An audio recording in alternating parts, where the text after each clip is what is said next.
Hello, Michael Winslow calling for Dustin. Hello, Michael. This is Dustin. How you doing today? How are you? I am excellent. It's great to be talking with you. Excellent, excellent. Did I call on time? Am I within design here? Yeah, everything's great. It's I won't keep you too long. I just have a few questions for you. Oh, goody. I hope it's not a cross-examination. It should be pretty straightforward. Excellent, excellent. Well, first, I kind of wanted to just get your sense of, how you became interested in being an actor or being a performer. Oh, man. Well, that's a loaded question. I mean, when I look at Dave Letterman's Last Night, that's what made me do it. I used to watch Dave's morning talk show, the one that nobody liked, because I thought it was great because of this tall, lanky kid from Indiana can actually make this funny. So I said, okay. I used to watch the Flip Wilson show when I was a kid, and also Rowan and Martin's Laugh-In. So we're talking about old school comedy, right? Sure. I mean, you got your Comedy Central systems and your other outlets, but back then it was just broadcast television, and it was things like the Copycats of Frank Gorshin and Rich Little and shows like that. Because those things made a big impression. Also, I hate to say it, I know it's strange to say, but the Glenn Campbell show, believe it or not, I got to meet him later on in life. Because when I was coming up, it was the variety show was it. It was Sonny and Cher versus the Smothers Brothers. So there was a serious war going on, and then of course Pat Morita, Mr. Miyagi was Mr. Piantina, which nobody remembers that. Wow, yeah. But those kind of variety shows made me pay attention, especially with Rowan and Martin's Laugh-In, because you had Ruth Buzzy and you had Henry Gibson, you had all the comedy folks were going through that show. Sammy Davis Jr. with Here Come the Judge. All that stuff had an effect upon me, especially that and the soundtracks to all of them. The other side was the movies themselves. See, the original Star Trek, it didn't have a lot of production value the way you wanted, but they made up for it in story and attitude. So those noises, I used to do that to my brother. He used to force me to watch Star Trek because I wanted to watch the Monkeys. Because they were on opposite each other, so there would be a competition because you could only watch the show that week. You couldn't record. There was no DVR back then. Sure. So there was nothing like that. We're talking about the year 19, around there. Okay? All right. So then I decided, okay, I'll fix you. So my brother would make me watch. I couldn't watch the Monkeys, I had to watch Star Trek. So I learned all the noises. And then I would follow him around and try to beam him up. And he did not like that at all. So he stopped making me watch. But it was too late then. I'd already been hooked. So yeah, obviously it just snowballed from there. I think where a lot of people probably first saw you was back in the Cheech and Chong movies. How did that come about? Yeah, that was I was in this very strange thing called the Big Laugh Off in San Francisco, and that year we all got beat by Marsha Warfield. It was me, Mike Davis, A. Whitney Brown from Saturday Night Live, and Dana Carvey from SNL. Back then, we were nobodies, and we were all in competition, and Marsha beat us all. So stand-up was pretty much the route for me. Yeah, and then eventually you went on and landed the part of Sergeant Jones on Police Academy. Was that just a regular audition, or did you wind up getting that through people you knew, maybe? It was an accident, really.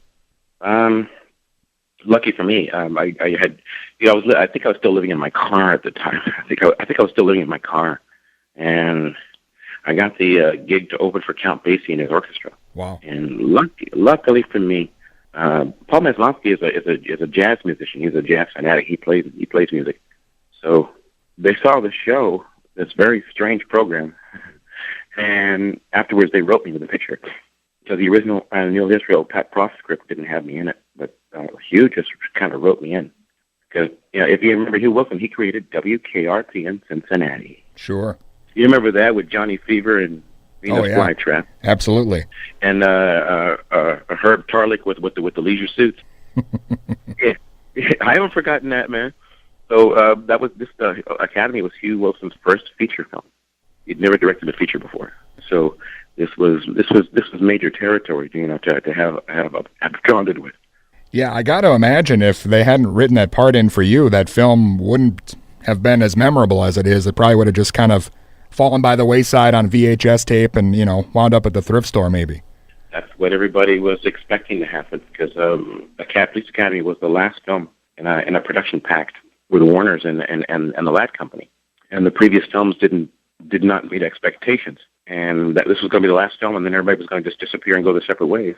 And this movie ended up making back all the profits that they lost from the other films, and the profit. Because at the time, the Dorothy Stratton story, Star 80, had just come out, and that hadn't gone very well. And then they were putting all their energy behind a movie called The Right Stuff, which was the precursor to Space Cowboys and all the other rocket films. But they spent a pretty penny on it, and it didn't work out. The marketing, people wanted to see it, but I don't think the marketing was there at the time. I'm sure it is. Everybody understands it now, but at the time, that movie lost a lot of money. So Academy comes along. It comes along, and I think it pulls in $750 million or something, and pays for the losses and gives more profit. So they kept going.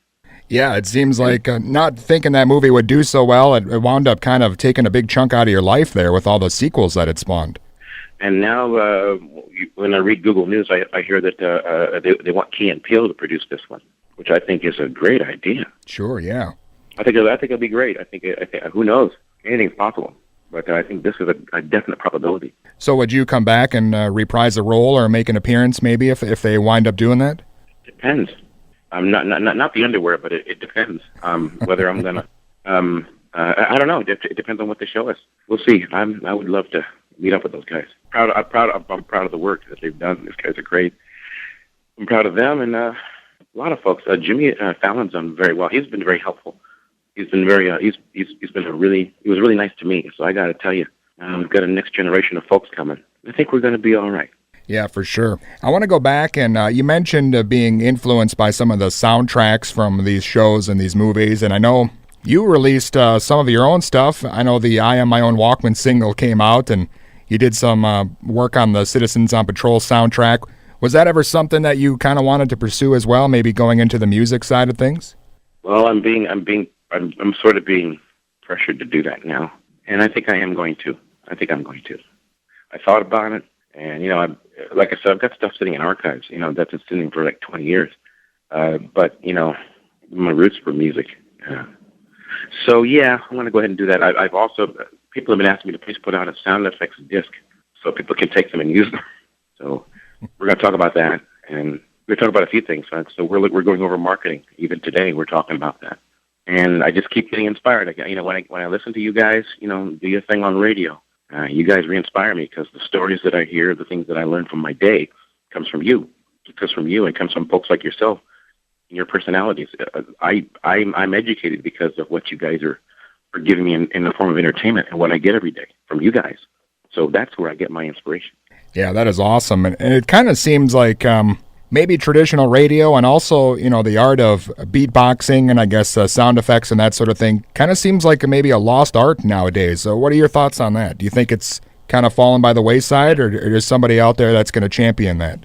Well, it's going to be up to us. It's going to be up to you and me, and it's going to be up to Reggie Watts. It's going to be up to Reeps One. It's going to be up to Rozelle. It's going to be up to all those folks. To kind of like merge the genres, because as you folks have complained about, hip hop seems to have lost its luster lately. But then you could say the same thing about rock. Maybe it's time for another Aerosmith, Run DMC. Who knows?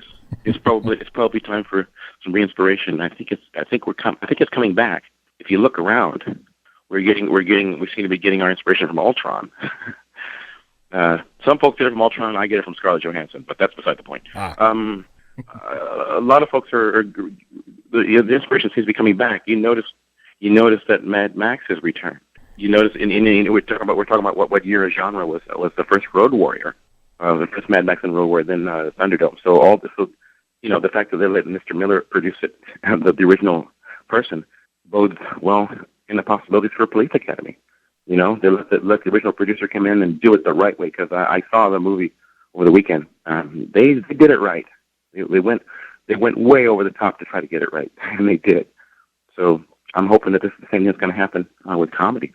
In the UK, stand-up comedy and entertainment and things like this are part of the lifestyle. You see, because after work, people go out to the pub. They go to the pub and they have a pint, and then they go to the show. So it's built in as part of your economy, as part of your revenue. It's part of your life now in terms of going to comedy. Here in America, it's a choice, and you can get it on Comedy Central. So things are in flux at this moment here in America. Whereas overseas, I was in Sofia, Bulgaria, and they're trying to do stand up in English. I was in Budapest, and they're trying to do stand up in English. I was in Istanbul, and they were doing stand up. They're doing Arabic stand up comedy, but they were doing it in English, American style. So you got to understand, we may not be perceived as manufacturing things the way everyone thought it was back in the old days, but we still are exporting plenty of things. One of them, culture. Yeah, for sure. And you know, with the internet and social media the way it is nowadays, it's easier for people to get that rather than, like you were saying, you got to watch the monkeys when it's on or else you miss it. Yeah, and you have to be only in one city in order to be able to do it all. That's not true anymore. Thanks to millennial YouTube generation and Vimeo and Vivo and everything else, you could be anywhere on Earth and people will see it. I mean, I was in Norway, of all places, jamming with a Norwegian rocker, which is not to be confused with the Swedish death metal stuff. No, I was jamming with a regular rocker doing Led Zeppelin. Next thing I know, Anderson Cooper picks it up on 360 and blows it up worldwide. Makes the top 100 videos. I'm going, wait a minute. Social media it's where you are and what you are. Yeah, and I know you are kind of in the thick of things now. I know you're working on iPhone apps recently and different games. So you're really kind of at the forefront of that as well, it seems. Yes, and like I said, I count on you guys to inspire me, and I count on yourself, and I count on other comedians and people that I watch to inspire me to keep going. Reggie Watts has inspired me to keep going. Well, so are you out on the road performing or touring now? Or I know you're doing motivational speaking and that sort of thing too. Are you kind of in the thick of that as well? Well, off and on. Right now, it's more production. I would like to be able to do motivational things, and I think what I'll probably do is start a channel to do that. So Okay. that way, folks can instant on. They can have their instant on, kind of like the old launch and forget missile system. They're going to have an instant on as soon as I'm stationary long enough to put this together. I'm going to revamp my network. Okay, yeah, it sounds awesome, and looking forward to anything else you got coming up. Is there maybe a project or two you want to mention before we let you go? Well, folks can go to michaelwinslow.net and play with the noises. On Michael Winslow TV, we've loaded up a good amount of programming, but over the next 60 days or so, we're going to be coming up with the new product, the new stuff rollout. It's going to probably start in the next couple of months. Awesome. And there's a couple of movies I'm working on. One called Chasing Photons. It's a steampunk thing, because that's the next generation of sci-fi. That's going to be it. They can go ahead and Avenger all you like, but I think we're heading to steampunk. I think we're heading to old school again. Well, I did the pilot for the Jack and Triumph show, which was fun. Triumph, the insult comic dog, is a dirty little dog. Very, very. Conan O'Brien's dog is a nasty little dog. I want you to know that. The fact that he can smoke a cigar and have a hand put up his back is pretty amazing for a puppet. Sure. But that's coming up. Just stay tuned. There will be some new video things that we're going to put out. Like I said, we're right in the middle of production now, and this CD. Well, I'm not going to make just one. There are too many different styles of music for me to make just one. So I'm going to address it all. Beautiful. So just keep tuned. It sounds like you got a lot of stuff coming down the pike here. It just took a while to get there. It was a bit of a log jam. I had to go back and reread a lot of stuff. Carnegie and Henry Ford. He invented the assembly line, so I had to figure out how the hell he did it. and the axiom you can have a car any color as long as it's black, that doesn't work anymore. Man, Michael, again, it's been an honor talking with you today. Thanks so much.